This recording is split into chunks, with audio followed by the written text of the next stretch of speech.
alihi wa ashabihi ajma'in, amma ba'd. Puji dan syukur mari sama-sama kita panjatkan kehadirat Allah Subhanahu wa ta'ala. Alhamdulillah, pada malam yang berbahagia ini kita diberi kesempatan untuk berjumpa di tempat yang mulia ini,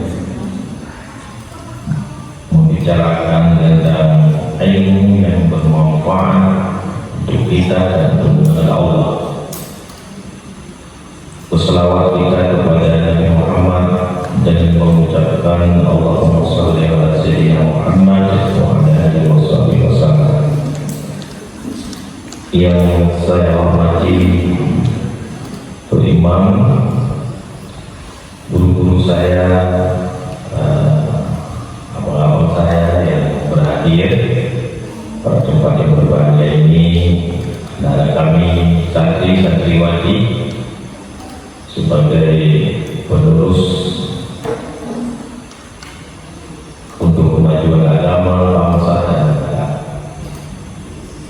Dan yang terima kasih kepada suami saya, yaitu Bapak Tuan Mulyadi. Alhamdulillah, beliau sudah memberikan kesempatan yang mulia ini kepada saya untuk dapat berdiskusi dengan bapak saya di sini. Awalnya beliau mengajak saya agak ragu-ragu begini, apakah saya mampu. Sebenarnya kalau di kampus itu saya sering mengajarnya ke hadis dan ilmu hadis. Cuma kadang-kadang ada juga aplikasi yang bernuansa tauhid dan fikih. Baiklah, jadi pada malam yang berbahagia ini merupakan awal dari saya berhadir di hadapan Bapak Ibu sekalian dalam kajian materi ilmu tauhid. Jadi sejelasnya kita tahu semua tentang ilmu tauhid, ma'rifatullah, awwaluddin,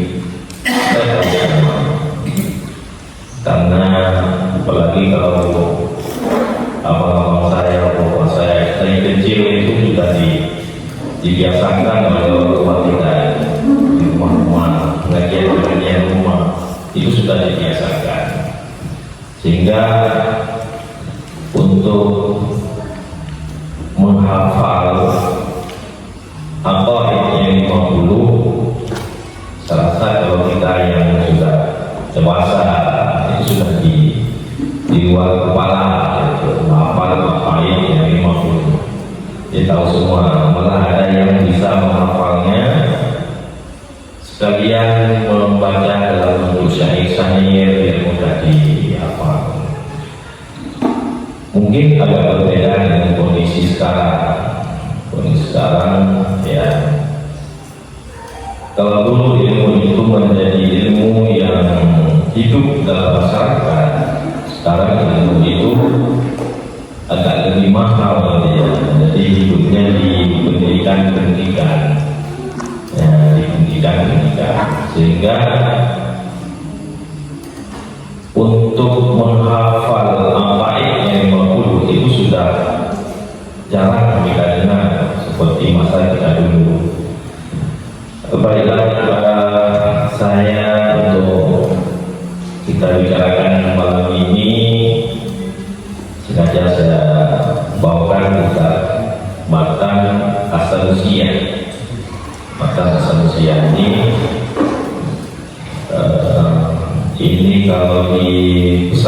pesantren tradisional. Ini kitab yang dipelajari pada kelas 1. Jadi mungkin ada di bawahnya lagi yang biasa dipelajari di kampung-kampung, itu ditulis dalam bahasa Arab Jawi.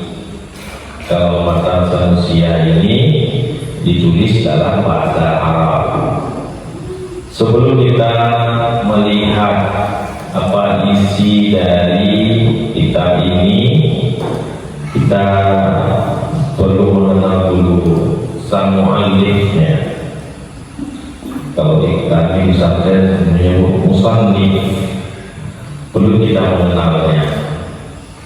Beliau ini namanya Abi Abdullah Muhammad bin Yusuf As-Sanusi.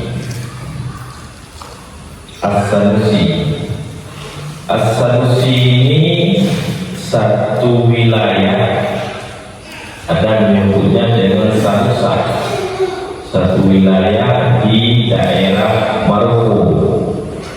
Jadi beliau ini orang Maroko, sekitar tahun 1400-an, karena disebutkan pada abad ke-15 Hijriah. Jadi beliau ini sangat banyak karyanya, terutama terkait dengan persoalan-persoalan tauhid. Banyak tulisan-tulisan beliau dalam berbagai kitab yang tertulis, yang sebahagian yang saya lihat pola beliau menulis dalam kitab itu berjenjang. Mungkin ini jenjang pertamanya, kemudian bertambah jenjang selanjutnya, sehingga dia semakin kita baca kitab selanjutnya itu terasa bertambah ilmu kita dari kitab sebelumnya. Beliau ini menurut dalam satu riwayat disebutkan beliau ini adalah bermazhab Asy'ariyah. Jadi mazhab kalam itu mazhab Asy'ariyah. Seperti kita ketahui, kenapa ada mazhab Asy'ariyah? Itu ketika masa di akhir kepemimpinan daripada Sayyidina Ali karramallahu wajhah, terjadi konflik antara Sayyidina Ali dengan Muawiyah. Jadi konflik itu tidak hanya pada masalah masalah kepemimpinan, kalau istilahnya ingin mendapatkan jabatan masing-masing, bukan hanya pada masalah itu, tapi konflik itu menimbulkan firqah, atau bahasa kita sebut mazhab, menimbulkan mazhab, memunculkan kelompok. Ada kelompok yang cenderung kepada Sayyidina Ali yang kita kenal dengan nama Syiah, ada yang tidak mau kepada Ali dan tidak mau kepada Muawiyah, disebut dengan Khawarij. Ada yang mau netral, disebut dengan Murji'ah. Jadi kelompok itu disebut dengan, atau mazhab itu disebut dengan mazhab kalam. Kenapa disebut mazhab kalam? Karena yang mereka bicarakan adalah persoalan ketuhanan, jalan tentang keadilan Allah, qada Allah dan lain sebagainya. Maka termasuk di dalamnya membicarakan bagaimana posisi Sayyidina Ali dalam konflik itu. Tidak ada yang mengatakan salah, ada yang mengatakan benar. Sehingga kalau yang mengatakan salah sepakat sama-sama salah. Terbentuk kelompok yang mengatakan salah. Ada kelompok yang mengatakan benar, sama-sama benar. Terbentuk kelompok yang benar, yang mengakui kebenaran kami. Muncul kelompok Syiah, muncul kelompok. Itu pada awalnya. Kemudian ketika kelompok ini terus meningkat diskusinya, pembicaraan orang ini tentang Allah dan sifat-sifat Allah, sampai kepada akhirnya di kalangan Murji'ah ini muncul Asy'ariyah dan Maturidi.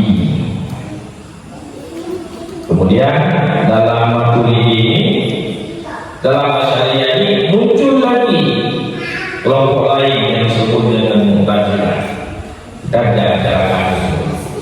Dalam posisi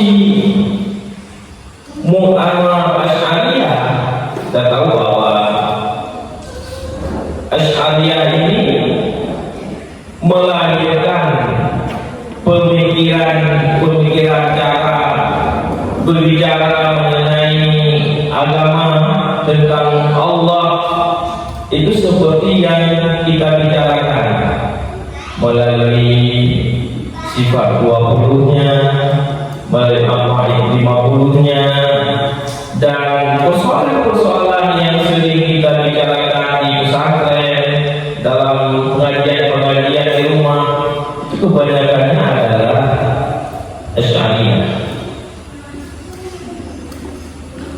Asy'ariyah itu kemudian disebut dengan Ahlussunnah wal Jamaah, dan termasuk di dalamnya Asy'ariyah dan Maturidiyah. Jadi Imam As-Sanusi ini, beliau ini bermazhab Asy'ariyah, sedangkan mazhab fikihnya, kalau mazhab fikih apa? Sering pamannya cara berwudu ada beda. Kenapa berbeda? Oh, saya mengikuti Hanafi. Jadi kenapa? Saya mengikuti Syafi'i.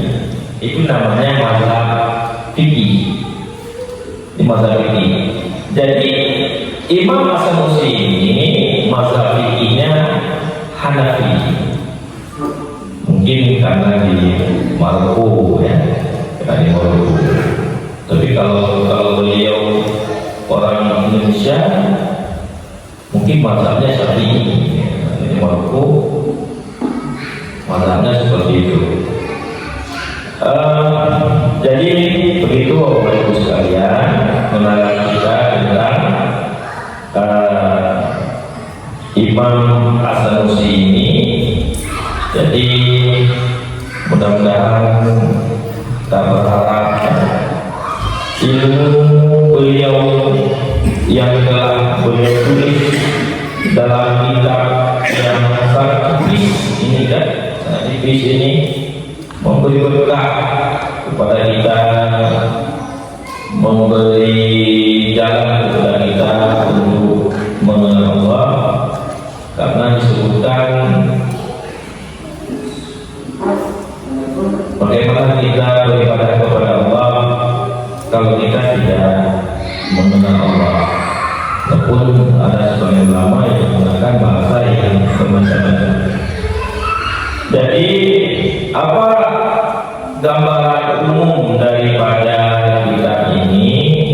Yang dibahas dalam kitab ini adalah persoalan akidah, aqaid yang dimaupuji. Jadi di awalnya alhamdulillahilladzi wassalatu wassalamu ala rasulillahi ilam anna al-hukmal amri yanhasiru fi salasati aqsam.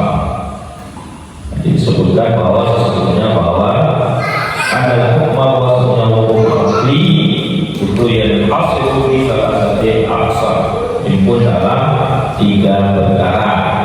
Apa saja 3 perkara yang disebut adalah al-wujub, Al-wujub yaitu wajib, wal istihalah mustahil, kemudian wal jawaz harus.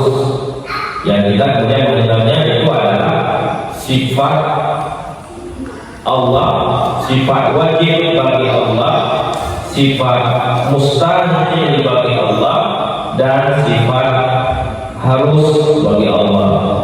Sama juga nanti kepada Rasul, ada sifat wajib kepada Rasul, ada sifat mustahil bagi Rasul, dan ada sifat harus bagi Rasul.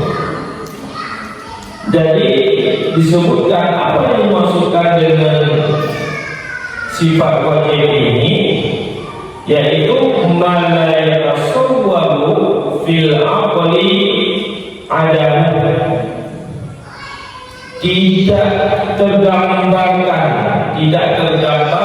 dalam akal kita tiadanya sesuatu tersebut, tidak adanya sifat tersebut. Pikiran kita tidak tergambarkan seperti itu. Tidak boleh tidak ada, itu bahasanya. Tidak boleh tidak ada. Jadi itu yang disebutkan dengan wajib. Ada. Sifat itu wajib ada, dan itu ada bagi Allah. Maka disebutkan tidak tergambarkan pada pikiran kita tiadanya sifat itu. Jadi kalau tiadanya, kalau kita menyebutkan sifat itu tiada, maka itu bukan wajib, tapi itu menjadi mustahil. Kalau kita mengatakan wajib ada dan itu ada, maka itulah wajibnya. Kemudian fal wajib ma la yatasawwaru fil aqli, wal mustahil ma la yatasawwaru fi aqli wujudu. Yang dimaksudkan dengan mustahil itu sesuatu yang tidak tergambarkan pada akal kita adanya dia. Tidak tergambarkan pada akal kita adanya dia. Itu mustahil. Disebut dengan tasawur. Tasawur kalau dalam ilmu mantik itu juga ada tasawur, ada tasdik. Tasawur itu mau kita bayang-bayang pun, mau kita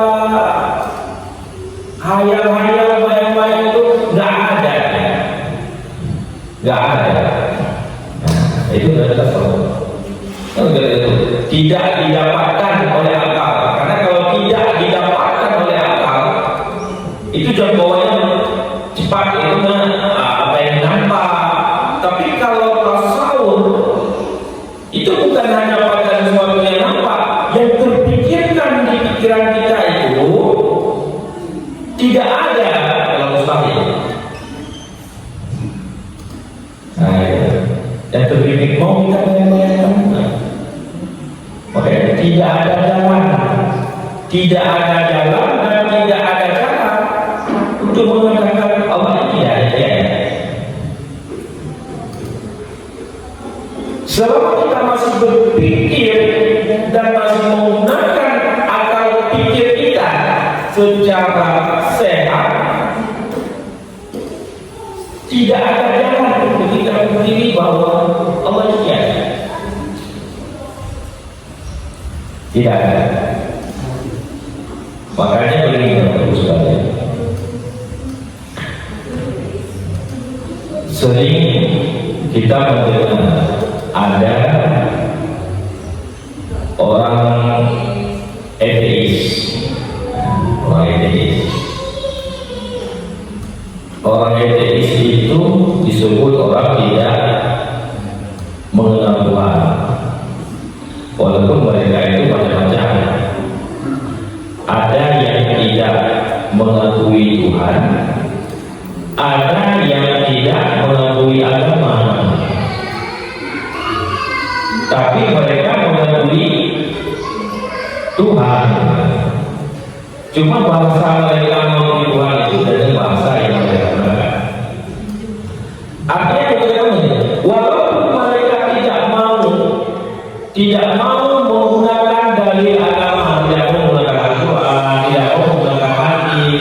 tidak mau menggunakan pendapat para ulama, fitrah mereka sebagai manusia itu tidak bisa memungkiri adanya Allah. Fitrah mereka sebagai manusia tidak bisa memungkiri adanya Allah, walaupun mereka tidak membentuk pada seperti kita mengenal Allah, kemudian kita berusaha melaksanakan perintahnya, melaksanakan puasa, melaksanakan sholat, berbuat baik sesama, membantu sesama. Itu apa yang kita lakukan? Melaksanakan perintah Allah. Melaksanakan perintah Allah karena kita percaya kepada Allah. Salah satu percaya kepada Allah itu adalah melaksanakan perintah Allah. Kenapa kita tahu bahwa cara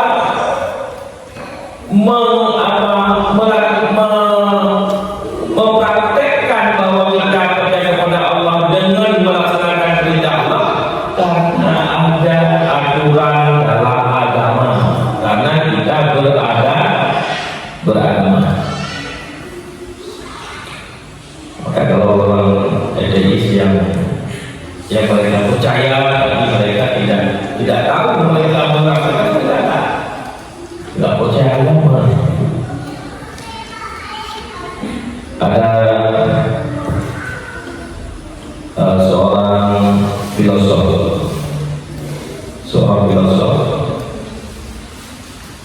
jadi dia kalau bicara sesuatu itu adalah sesuatu yang dapat dirasakan, yang dapat dilihat, dapat diukur, dapat dirasakan. Selain dari itu tak percaya, karena Allah sifatnya tidak bisa dirasakan seperti kita rasakan benda, bisa melihat ini, melihat ini, maka dia tidak percaya.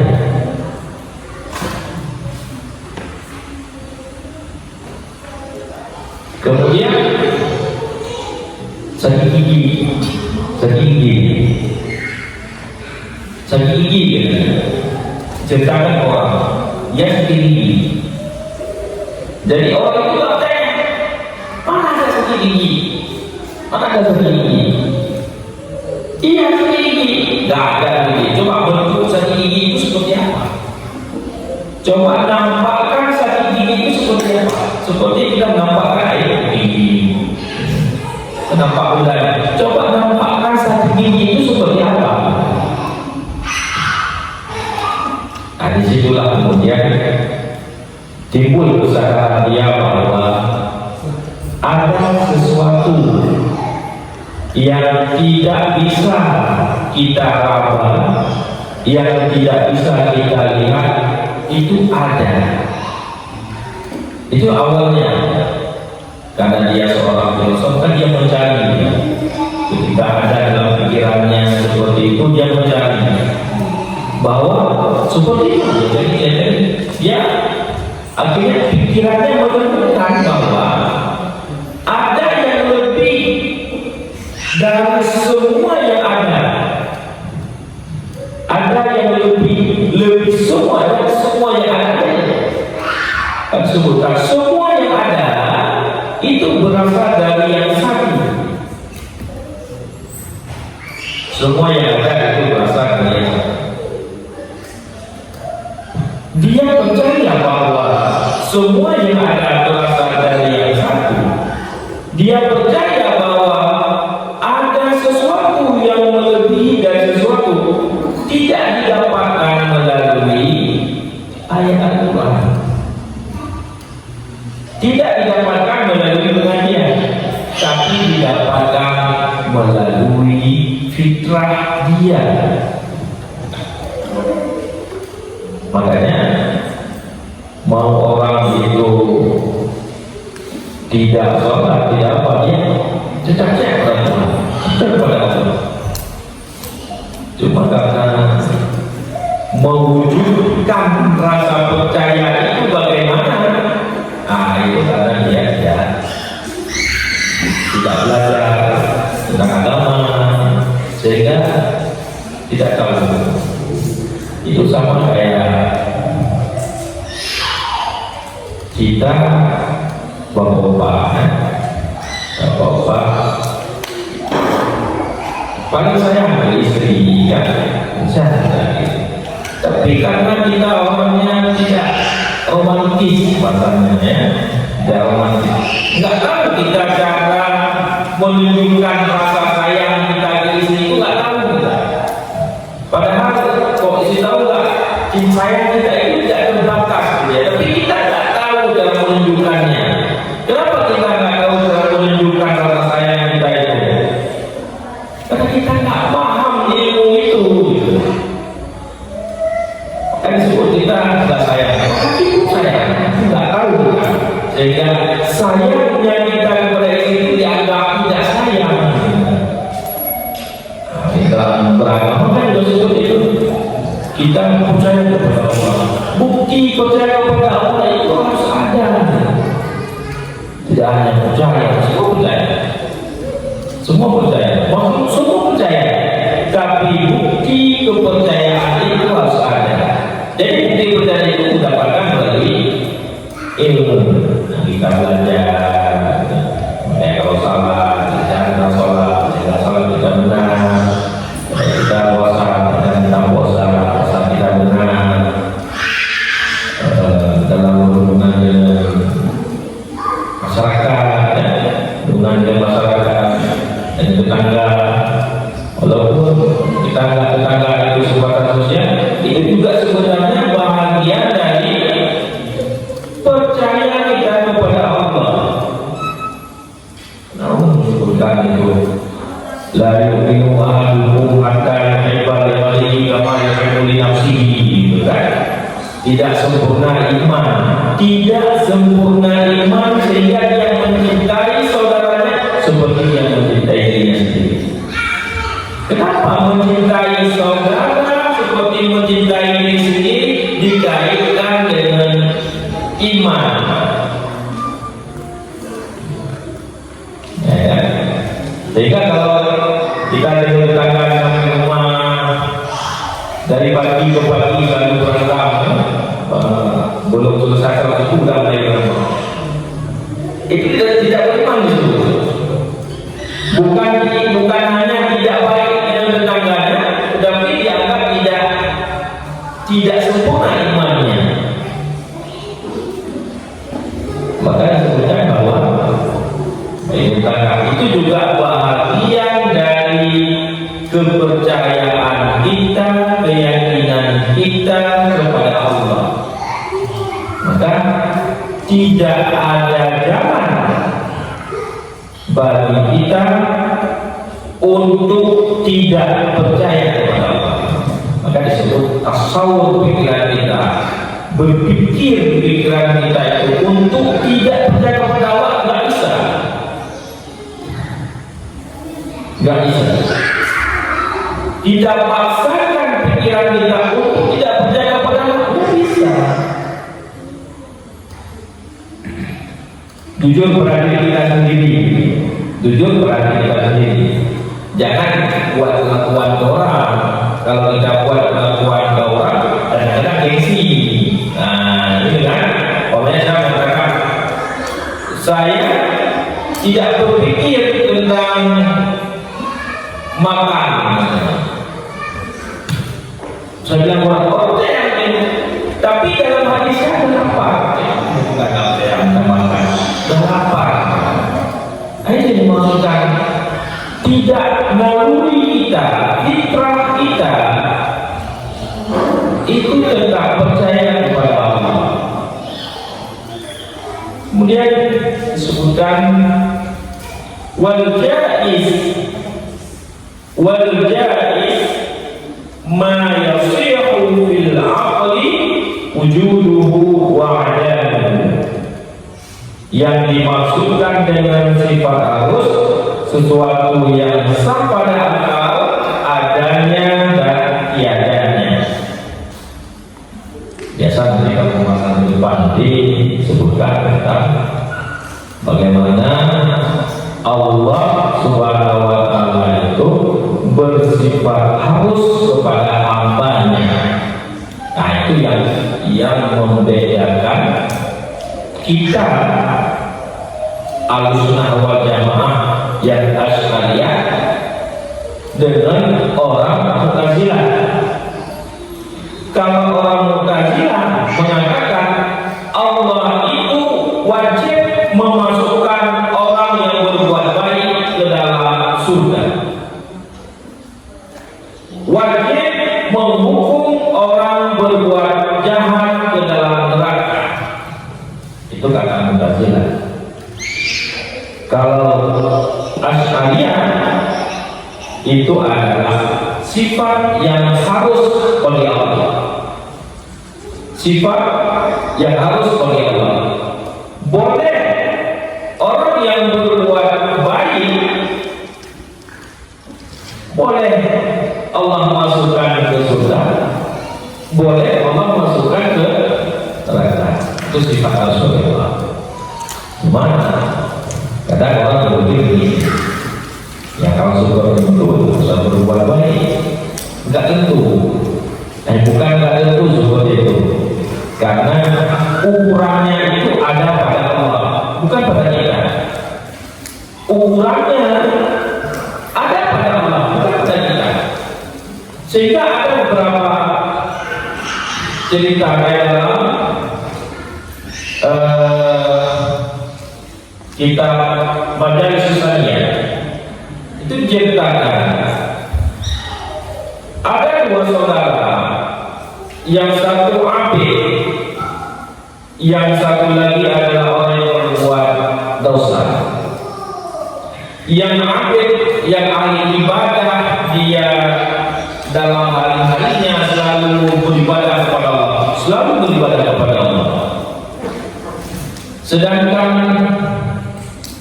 yang berbuat dosa, hari-hari selalu berbuat dosa, selalu berbuat dosa. Tapi di akhir perjalanannya, si yang abid ini tersirat dalam hatinya, kepingin seperti saudaranya, ingin mencoba sedikit seperti saudaranya. Sedangkan saudaranya yang berbuat maksiat, dia terpikirkan tentang saudaranya yang abid tadi. Maka masing-masing itu memasang niat untuk melakukan sebalik dari kebiasaan. Maka ketika terpasangnya itu kedua-duanya meninggal. Dalam kitab Majalis Susaniyah disebutkan bahwa yang berdosa tadi karena niatnya bertobat langsung meninggal, dia akan mendapatkan tempat yang baik di sisi Allah. Sedangkan yang abid tadi karena niatnya di akhirnya ingin berbuat dosa, dia mendapat tempat di dalam neraka. Nah, itu disebutkan dalam kitab Majalis Susaniyah. Cuma di sini kita ini apa maksudnya itu? Maksudnya itu adalah bahwa dalam hal seperti itu Allah punya kehendak. Allah punya kehendak. Allah punya kehendak terhadap manusia, terhadap hambanya, terhadap makhluknya. Allah punya kehendak semua. Keluarga Rasulullah, Nabi semua. Mungkin kalau ditanyakan apakah para nabi dan rasul kepingin saudaranya, anaknya, istrinya semua baik-baik, semua mau baik-baik. Tetapi kenapa ada keluarga nabi yang tidak baik, ada istri nabi yang tidak baik? Kalau dalam Al-Quran itu istri Nabi Lut,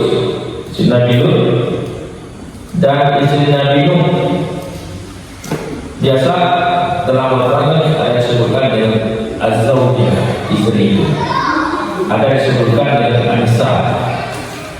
Tapi kalau untuk istri Nabi Lut dan istri Nabi Nuh disebutkan dengan imra'ah, perempuan. Jadi tidak ada lembutnya. Makanya kalau bahasa perempuan disebutkan tidak lembutnya. Kenapa? Karena mereka adalah dianggap istri-istri yang durhaka kepada suaminya, yang membantah suaminya. Jadi itu juga menunjukkan bagaimana para nabi dan rasul itu sebenarnya menginginkan keluarga saudaranya semua baik-baik, tapi Allah punya cara lain,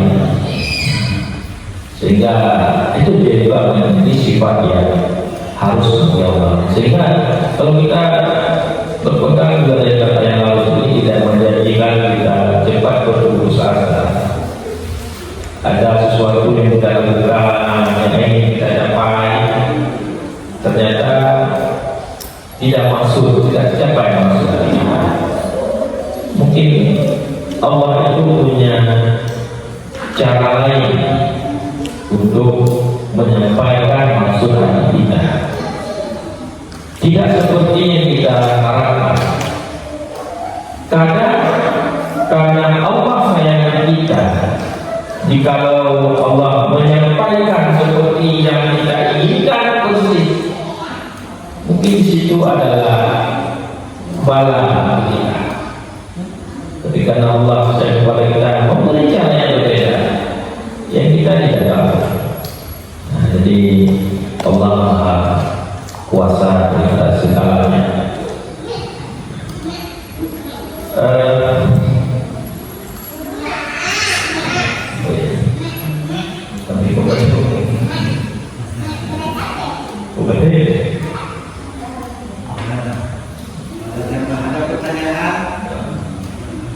Tidak sedikit lagi sampai jam 6 nanti kita sedikit.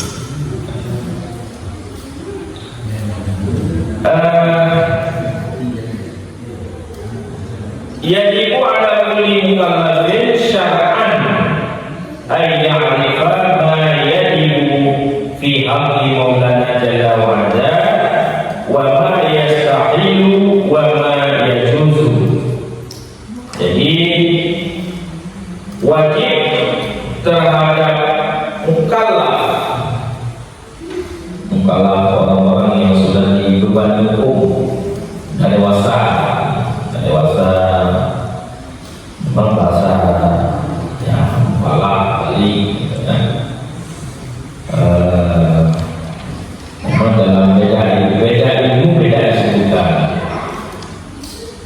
Kalau dalam sisi hukum mungkin kalau orang sudah dibebani hukum, kalau dalam ilmu hadis juga disebut mukallaf. Ketika mukallaf disebut dalam ilmu hadis itu orang yang mampu menerima informasi dan menyampaikan informasi. Kenapa? Karena itu kan masalah penilaian biasa, sehingga dia berbeda-beda.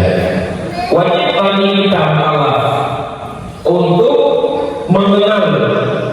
mengetahui tentang apa yang wajib, sifat yang wajib bagi Allah, untuk mengetahui sifat yang mustahil bagi Allah dan sifat yang harus bagi Allah. Wajib. Malah dalam syarah kita ini dan yang lain disebutkan wajibnya itu bukan wajib kifayah, tapi itu wajib ain. Semua kita harus tahu.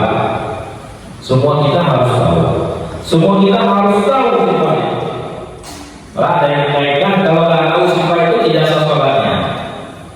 Ada yang menaikkan seperti itu. Walaupun nanti ya bagian sah sholat kan bagian bab yang lain. Tapi ini menunjukkan apa? Bahwa mengetahui sifat wajib, sifat mustahil dan sifat harus itu adalah sesuatu yang sangat penting untuk mengawali agama kita. Untuk mengawali agama. Kenapa saya katakan untuk mengawali agama? Karena kita sholat hanya kepada Allah,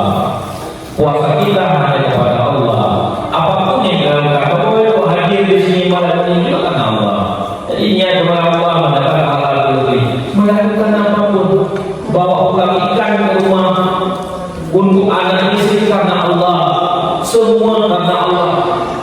Jadi kalau kita tidak tahu tentang sifat wajib dan itu, bagaimana kita mengiktikadkan semuanya itu karena Allah? Jadi ini belum masuk ke isinya. Ini pembahasan tahun ini belum masuk ke isinya. Jadi begini Pak. Makanya para ulama itu menyebutkan ilmu tauhid itu awaludin ma'rifatullah. Karena sebelum kita mulai semuanya, maka berawal dari mengenal Allah. Kenapa perlu mengenal Allah? Karena semuanya itu kita kembalikan kepada Allah. Adanya anak-anak kita yang santriwan di menghafal Quran, niatnya hanya karena Allah. Jadi niat karena Allah itu adalah motivasi satu-satunya yang bertahan. Jadi kalau niat kita pada nanti hafal terus pertama surah Al-Baqarah, niatnya karena akan beli kereta orang tua. Tiba-tiba ketika kita sampai bacaannya, orang tua kita ada masalah keuangan, tidak ada uangnya, maka kita kecewa. Kenapa? Karena kita bergantung padanya, pada orang tua. Tapi kalau niat kita hanya kepada Allah, insya Allah yang lain itu sampai. Karena Allah itu maha dari segala-galanya, beliau yang menerima segalanya. Baik Bapak Ibu sekalian, mungkin sampai di sini pada kita pada pagi ini. Mungkin ada yang tanya.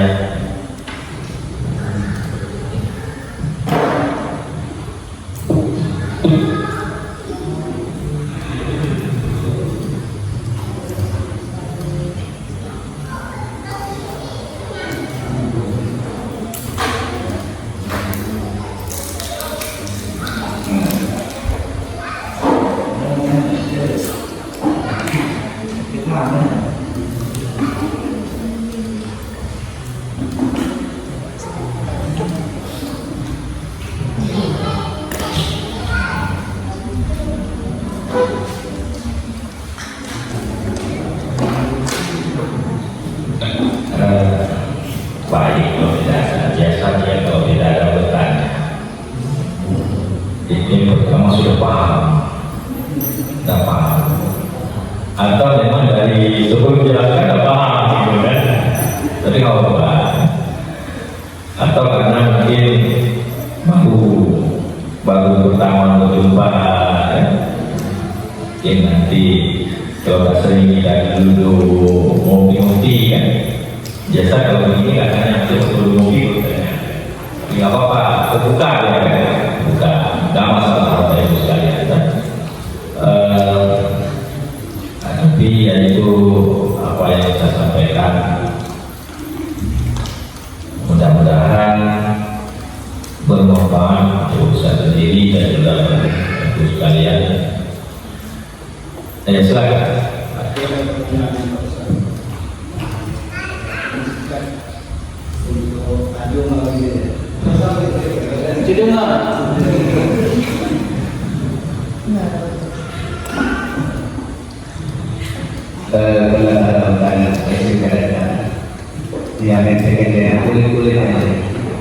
Pertanyaan kami, Ustaz, mana tua umur dunia daripada roh? Mana Allah kita dulu dunia atau kita yang bersama Ustaz? Terima kasih. Pertanyaannya, mana tua umur dunia dengan Allah? Dengan Allah atau dengan roh? Dengan roh. Kita akan dulu dunia Allah ciptakan dunia atau siapa, mana duluan diciptakan, ruh atau dunia?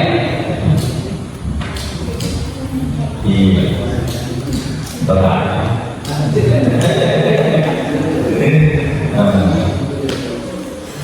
Memang kalau kita sudah luar biasa banyak bicara dan mengkaji yang seperti itu.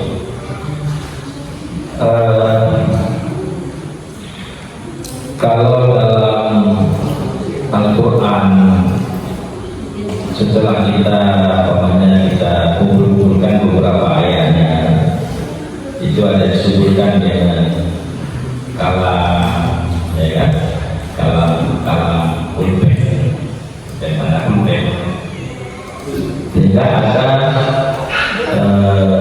ulama tafsir yang menyebutkan bahwa awal dari sesuatu itu adalah ruh kalam. Ada satu lagi disebutkan awal dari sesuatu itu, baru kemudian dunia.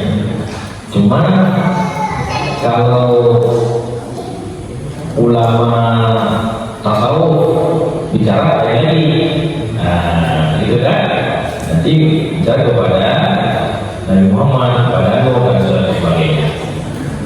Tapi dalam penjelasan tafsir itu disebutkan seperti itu. Ruh, ya, ruh. Ada tiga, sudah lupa. Mungkin nanti nggak tahu apa betul.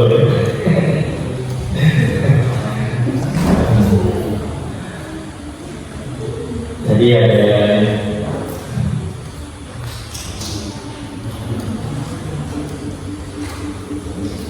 artinya dalam berbagai ilmu agama, walaupun para ulama yang ahli dalam ilmunya ketika menjelaskan siapa duluan itu, tidak ada yang mengatakan dunia pertama, walaupun mereka mempunyai ilmu kepada kalau ulama kalam dia banyak menyebutkannya, tapi intinya ada yang lain yang lebih dulu daripada kemudian ada ya.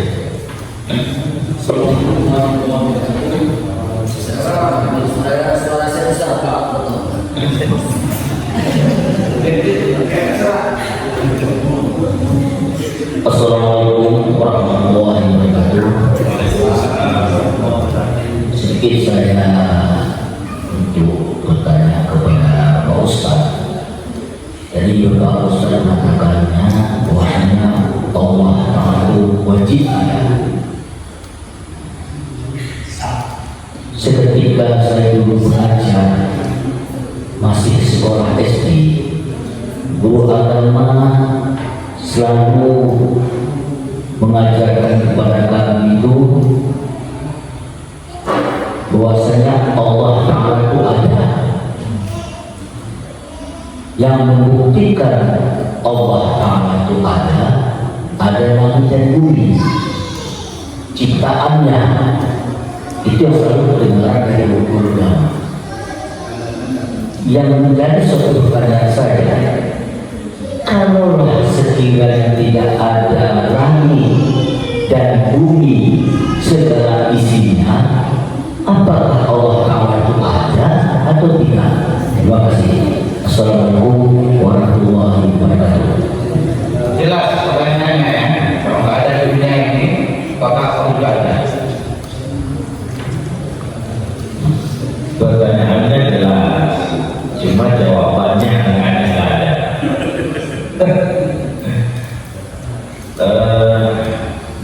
Begini,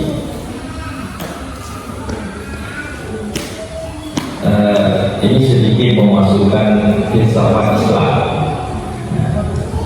filsafat Islam. Artinya filsafat bukan tidak kita lihat yang negatifnya, kan? Cara berpikir. Allah ada, mendahului, tidak mendahului Allah ada, kemudian adanya Allah dilihat pada makhluk. Itu ada menyebutkan itu mengenal Allah pada tingkat dasar, ya kan? Mengenal adanya Allah ada makhluk. Kalau tidak ada makhluk, apakah Allah ada? Ada. Allah ada. Karena adanya Allah tidak bergantung pada makhluk. Adanya Allah tidak bergantung pada makhluk. Kalau Allah bergantung pada makhluk, maka hilang sifat qiyamuhu binafsi. Hilang sifat. Karena Allah ada bergantung pada makhluk. Jadi apa adanya makhluk? Apa adanya makhluk?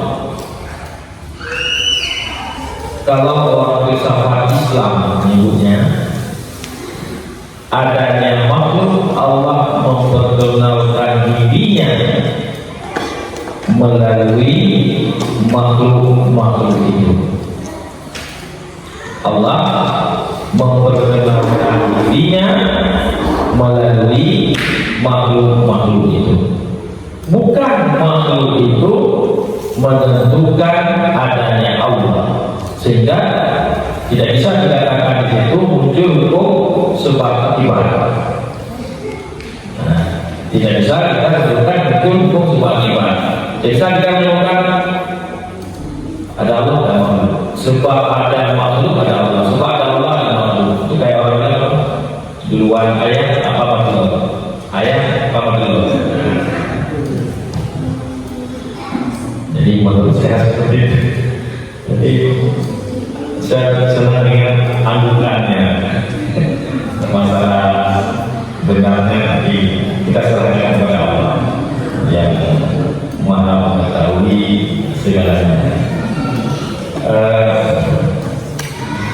Baiklah, Ibu sekalian, ya mohon maaf atas segala tidak berkenan. Mungkin ada yang berbeda yang disampaikan berlawanan atau bagaimana, mohon maaf. Mungkin itu menjadi kesilapan atau kekurangan ilmu saya yang artinya masih kurang saya membaca. Bapak Ibu sudah membaca banyak, saya kurang membaca yang Bapak Ibu baca, sehingga itu menjadi kekurangan saya. Baik, ada nomor yang bermain.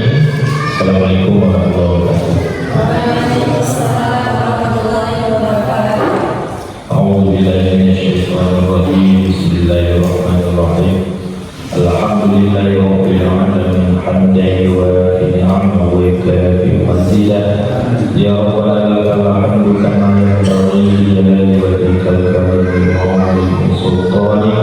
Allahumma shalli wa sallim ala sayyidina Muhammadin wa ala alihi wa sahbihi ajma'in.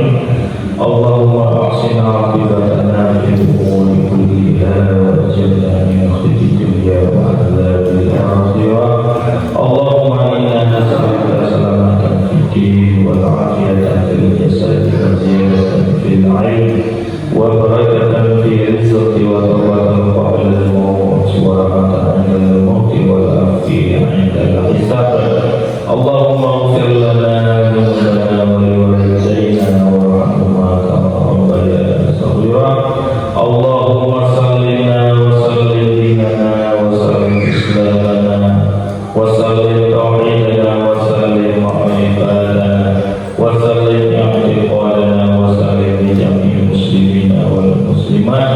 برحمتك يا أرحم الراحمين ربنا ظلمنا أنفسنا وإن لم تغفر لنا فلنكونن من الخاسرين ربنا آتنا في الدنيا حسنة وفي الآخرة حسنة وقنا عذاب النار وصلى الله على سيدنا محمد وعلى آله وصحبه وسلم والحمد لله